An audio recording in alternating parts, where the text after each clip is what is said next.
Finally ഇറങ്ങിത്തിരിക്കുകയാണ് guys. Hello guys,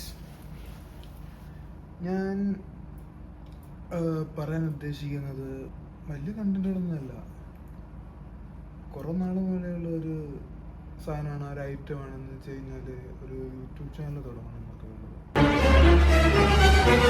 YouTube channel തുടങ്ങുമ്പം ഏത് content തുടങ്ങണം, എങ്ങനെ തുടങ്ങണം, ഇനിയിപ്പം ആൾക്കാർ പ്രശ്നം ഉണ്ടാക്കുമോ, നമ്മൾ എന്തെങ്കിലും പറഞ്ഞു കഴിഞ്ഞാൽ എന്താ ചെയ്യുക, ഒരു ഇൻട്രോവേർട്ടസ് ഉണ്ടല്ലോ, ലൈക്ക് പറ്റില്ല.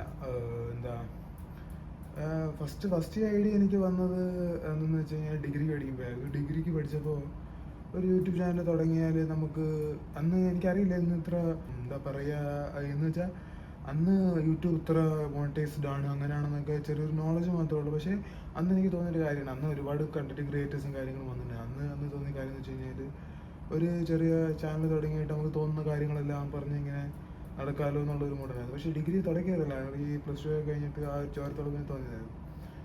അപ്പോൾ എന്ന് വെച്ച് കഴിഞ്ഞാൽ പിന്നെ പെട്ടെന്നൊരു ഫിയർ വന്നതെന്ന് വെച്ച് കഴിഞ്ഞാൽ നമ്മുടെ കയ്യിൽ നല്ലൊരു ഫോണില്ല, എന്താ പറയുക, ഈ നല്ല ഇതില്ല, അറ്റ്മോസ്ഫിയർ ഇല്ല. പിന്നെ മോസ്റ്റ് ഓഫ് ദി വൺ എന്ന് വെച്ച് കഴിഞ്ഞാൽ ധൈര്യം ഇല്ലായിരുന്നു.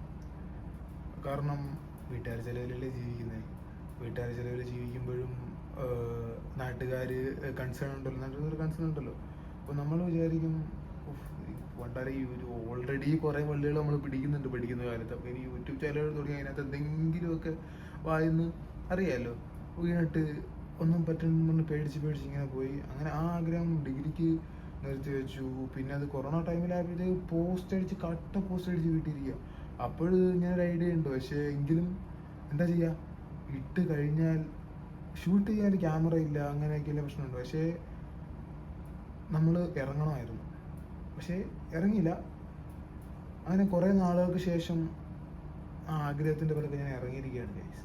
മോസ്റ്റ് ഓഫ് ദി ഇതെന്ന് വെച്ച് കഴിഞ്ഞാൽ എനിക്ക് എന്നെ തന്നെ സാറ്റിസ്ഫൈ ചെയ്യാൻ വേണ്ടി, കാരണം ഒറ്റയ്ക്കുള്ള ജീവിതമൊക്കെ അല്ലേ, അപ്പോൾ ഒരു എൻ്റർടൈൻമെൻറ്റ് ആയിക്കോട്ടെ എന്ന് കരുതി നമ്മൾ ഫൈനലി ഇറങ്ങിത്തിരിക്കുകയാണ് ഗൈസ്. എന്താവുമെന്ന് നമുക്ക് കണ്ടറിയാം.